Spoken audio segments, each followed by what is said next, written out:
So many people struggle with self-love. I was running over the past couple of weeks my Mindset University program, and a couple different times people had talked about self-love and self-acceptance and how they're struggling with it. And whenever that happens, I'm like, okay, the universe is giving me a sign. I need to turn this into a podcast episode. And so that's what we're going to be diving into today, because I have found that people can be so cruel to themselves. What's crazy about it is that we'll speak to ourselves internally harsher than we would ever dare speaking to another person. Like, you would never speak to someone that you love the same way that you speak to yourself. But we normalize this because we've been doing it for so long. It's such a habit. And we don't even notice that we're abusing ourselves as much as we are. And so when you look at self-love, what I think is actually a better phrase for self-love is self-acceptance. To be able to accept every part of yourself. Yes, every part of yourself. Because some of you guys are already getting triggered going, but he doesn't know about this part of me. He doesn't know that I think this. He doesn't know about this. I want to keep this hidden from everybody. And the reason why I say self-acceptance is because it's not really about love. It's about acceptance. And the barrier to self-love is self-acceptance. When you fully accept yourself and you get past all of your self-judgment, the only thing that's there is self-love. So the natural state of a human is love. If you've ever hung out with a baby, the natural state of a human is love. The only thing that's in the way of that is the acceptance of ourselves. And so I want to prep you for how today is going to go. Before I talk about how to actually love and accept yourself, I think it's really, really important, and I need to talk about why you don't love and accept yourself and how that happens throughout your life. Because if we don't talk about that, then this isn't going to really make any sense. And so when we talk about how and why and all of that stuff, I'm going to dive deep into childhood and how to actually raise a child and how most people are raised as children. And then it's going to start to make a lot more sense why we have the habit of self-judgment and not the habit of self-acceptance. So when you see a baby, you don't see a baby with self-love issues. I've been around my son every single moment of his life almost, and I've never seen him be like, I don't love myself. I don't accept myself. Like, a baby arrives into this world unfiltered, unapologetic, like fully themselves. They don't question if their laugh is too loud or if their body is good enough. Like, my son has, a little bit of fat that hangs over his pants when he wears a little tighter pants. He doesn't like hold that up and look at himself in the mirror or anything. He's just like, yep, it's there. And so if that's the case, that means that we have been conditioned at some point in time to not accept ourselves. The conditioning happens later on in life, and that is learned obviously from adults. And so when you look at that, why is it so hard to accept ourselves? Well, it really comes down to just the way that we are socialized to fit in with society nowadays. Parents are under intense pressure to socialize you, to make you fit in. And a child really just does not fit in with social constructs. From the moment that we're able to start walking around and to speak and to be in public, it's kind of like we start to mold and shift a child to what is appropriate or what is normal or what is respectable in some sort of way. And those rules that we learn over our young childhood, 2, 3, 4, 5, 7, 10 years old, those external rules kind of mold and shift into our internal voices.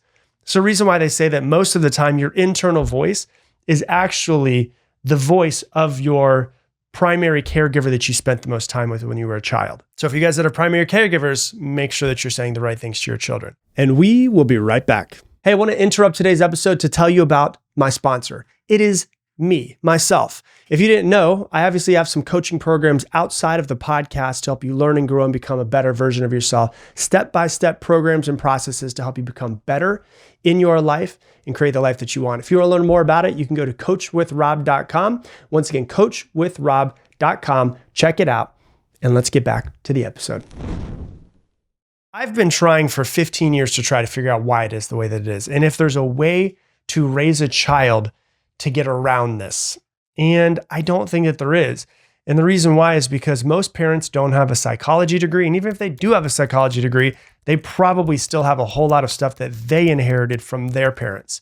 And the sad part about it is that most parents will almost always emotionally reward or punish a child based off of how they act. Not on purpose, but it's just kind of a fact of the way that most people, raise their children. If you're good, you get my love.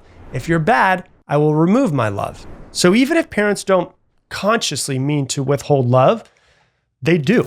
And then the other thing is, even if they're mad, but they try to say the right thing, children can interpret tones, they can interpret attention, they can interpret approval, all of those things as like currency. And they quickly learn what buys them connection to their parents and what costs them connection to their parents.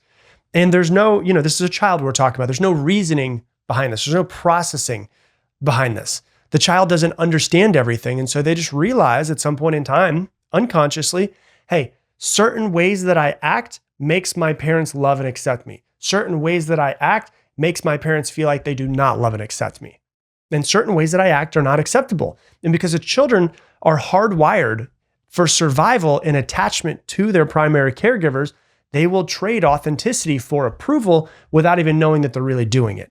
I was looking up statistics before this episode, and they find that about 8 to 10 times more than a child is actually like praised, they will be reprimanded. 8 to 10 times more. The average toddler hears no 400 times a day, and they hear yes 30 to 40 times a day.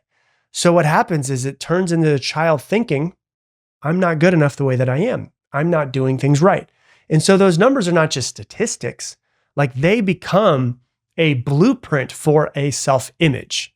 And so if you think about that, the majority of feedback that we get from parents, or correction or disapproval or any of that stuff, comes from looking and going, well, if I do this thing, my mom loves and accepts me. If I do this thing, she doesn't. Okay, I want her love and acceptance, so I will just continue to do this thing and I'll stop doing this thing.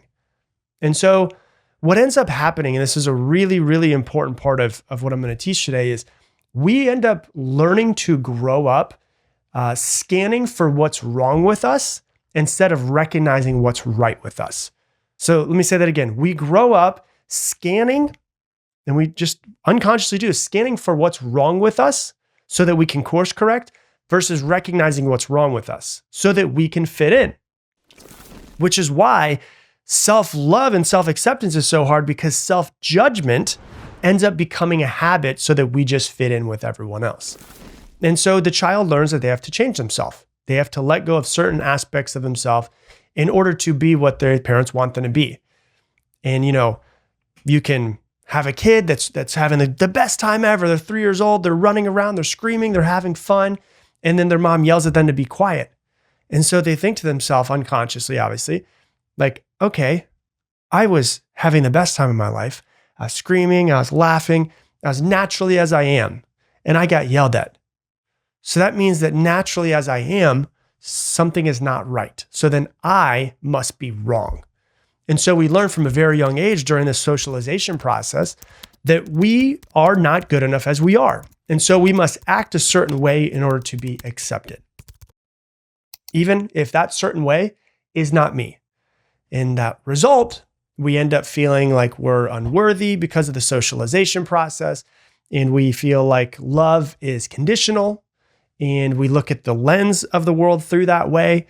And then, we start bringing that into everything after being raised by our parents. So every classroom, we try to be accepted. Every workplace, we try to be accepted. Every relationship, we feel like all of these things are like a test that we have to pass. And your personality, you have to realize the reason why it's so hard for us to accept ourselves is because our personalities through the socialization process is built upon repressing who we truly are. Somehow I am bad, and I need to look to others to see if I am right. I need their validation. And so then we get older, and then we turn this into wanting approvals as others, as I was saying. So then we seek other people's approval. If I do this, do you like me? Do you want to date me? Do you love me? If I get good grades and I get to number 1 and I beat everybody else, will you love me? If I win this football game, do you love me? Do I look sexy enough for you? Do I look good enough for you? Am I fit enough for you? Am I too fat for you? Do I get enough likes on Instagram, Facebook, show me that I'm accepted. If I make more money, will you accept me? Like, we do all of these things to change ourselves into who we think we need to be for other people to accept us, when really we just have to look to accept ourselves. Like, we're trying to do or become something so that we can be accepted. So we swap like mom and dad's approval for society, for bosses, for partners, for strangers online, but it's all the same game. Am I enough for you to love me? And here's the secret of all of it. This is the most important part of it, is what you're searching for from the external world: love, acceptance, tell me that I'm enough, show me that I'm loved in some sort of way, is actually what you're searching for from yourself. Nobody in this entire world, not even your parents anymore, can fill the void that you feel like you have except for yourself. It's kind of crazy. It's kind of wild when you start to go into it. And so when you realize, oh, I feel like I need to be loved, give it to myself. I feel like I need to be accepted, need to give it to myself. I need to feel like I am enough. I need to tell myself that I'm enough. I need to feel that I am loved. I need to tell myself that I love myself. Just kind of a weird thing to do. But once you start doing it, you realize it starts to actually heal you. Because when you give it to yourself, when you give these things to yourself, you don't need it from anybody else. It's nice to have it. It's nice to be accepted by other people. It's nice to be loved by other people, but you don't need it. Which means if I don't need it, then I don't need to change who I am, because I don't give a what anybody else thinks about me. I want people that want to accept who I truly am, not me having to change myself and be somebody else for you to accept me. So the secret is that we can validate ourselves based off of who we are as a person and nothing else. Not any achievement that you have, or how much money is in your bank account, or what you look like, or your weight, or where you live, or any of those things. The secret is we have to validate ourselves. Your looks don't matter, your money doesn't matter, your car doesn't matter, your job doesn't matter, your body doesn't matter, your social media followings don't matter. We just have to learn to accept ourselves as we are by ourselves. Now, how do we do that? It takes time. And we'll talk about this. It is a skill set that has to be built, because we have this skill set that's really in habit, that's very strong, of self-judgment. We have the self-acceptance muscles are quite weak. We need to work on those. And so we need to learn to accept ourselves as we currently are. Fat, skinny, short, tall, no money, whatever. Your negative thoughts, your short temper. Acceptance first, no judging. Now, acceptance, just so you know, doesn't mean resignation. It means that you're telling the truth about who you are right now without the constant background noise of shame. And it doesn't mean, oh, I accept myself, so therefore I don't want to grow a successful business, and I don't want to become better, and I don't want to evolve myself and all of that. No, none of that. Acceptance is the vehicle that you're in this journey of life. You can still get in amazing shape and have great relationships and become a multi-billionaire if you want to, and all of those things. But accept yourself first, and the road to get there is so much easier. So when you actually start to think of it, how do we do it? Because self-acceptance isn't really that easy, because once again, it's a muscle that is weak within us. Well, I want you to think of it this way. You don't want to love and accept yourself as you are, 45 years old, all of the stuff that you've been through, because that tends to be hard for most people. What is the best way to do it is to pretend that you're talking to yourself as a child. Like, that little kid still lives inside of you. If you could go back to when that child learned that they needed to change themselves to be loved, when their parents said, you're too loud, you're too much, you're too emotional, children are supposed to be seen and not heard, and they felt that disconnection, that removal of love from their parent, and you could be there in that moment as the 45-year-old adult that you are now, what would you say to that child? What did they need to hear? How would you be there for them emotionally? This is how you actually start to love and accept yourself. Not yourself as you are today, but that child that created these behavioral adaptations that we're now dealing with as adults. One of the ways to do it, and I recommend that everybody do it, I had this for probably 4 years, is you change the background of your phone to a picture of you when you were just a cute little kid. Because you look at your phone, if you're average, a couple hundred times a day. So every time you pick up that phone, you see that cute little kid 100 times a day. And you remind yourself, that is who you're trying to heal. Because if you heal the child, guess what happens to the adult?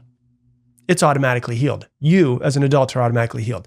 That's who you're trying to be there for. That 7-year-old kid that told that he wasn't good enough or smart enough unless he ended up getting good grades or whatever it might be for you, or the one that had to achieve and get number 1 in spelling bees or be the best basketball player they possibly could be. What does that child need? And then you allow yourself to be that human being. That one person who needed you back then. You're the only person that can heal yourself. It is one of the crazy parts of life. Nobody can heal you. Only you can heal you. And so you allow yourself to be a flawed individual. Allow yourself to have flaws and to mess things up and to be there for yourself the same way that you would be there for a friend. If your friend ended up screwing something up, you wouldn't shame them for screwing up. You would be there for them. If your child messed something up, how would you be there for them? You know, and like I think about it because it's great that I have a child now because, you know, my son like not even purposely do it, but just fart in my face sometimes. And it's not on purpose. He's just moving my face right there. And he's like, lets one out, and I'll laugh at it. Lauren and I will laugh at it. It's not like I'm like getting mad at him for it. It's like, oh, this is one of his, what we would call quote unquote flaws as an adult. Like if an adult rips a fart in the middle of public, you're like, oh my God, he's so disgusting. Like I don't look at my son, I'm like, oh my God, he's so disgusting. You know, he was walking yesterday and he tripped and he hit his head and he started crying immediately. And it wasn't that hard, but it was enough to just really scare him. And so I picked him up immediately. Lauren was in the room. She saw it happen as well. And I held him and she held, was on the other side. We both gave him a hug and we both kissed him as he cried. And we were there for him as he was going through something. Don't we all need someone like that for us that's there for us when we're going through something? You can be that person. You can be the person that takes care of you. It's the most important relationship that you will ever have. Not to your spouse, not to your children, not to your parents. Your relationship to yourself is the most important relationship that you could possibly have. And you don't need to earn that relationship or your self-worth or your love or any of that. Your self-worth is not a trophy that you can earn. It's the ground that you've always been standing on. And so give yourself permission to be human. It's okay to screw up. It's okay to feel anxious. It's okay if I need some rest sometimes. It's okay if I'm not perfect. And you say it out loud and you start hearing your voice to affirm and to actually make it real. And so how do you actually start to love and accept yourself? How do you love yourself? Well, you need to accept yourself. How do you accept yourself? You need to accept your childhood self. You need to talk to yourself and be there the same way that you would be for that little kid. And you see yourself in the background of your phone over and over and over again every single day. And you're like, I'm not healing the adult. I'm healing that child. And when you heal the child, the adult automatically is healed. Hey, thanks so much for watching this video. Based off of what you've been watching recently, YouTube thinks that you should watch this video next. And if you want to make sure that you subscribe so you don't miss any more of these episodes, click this button right here.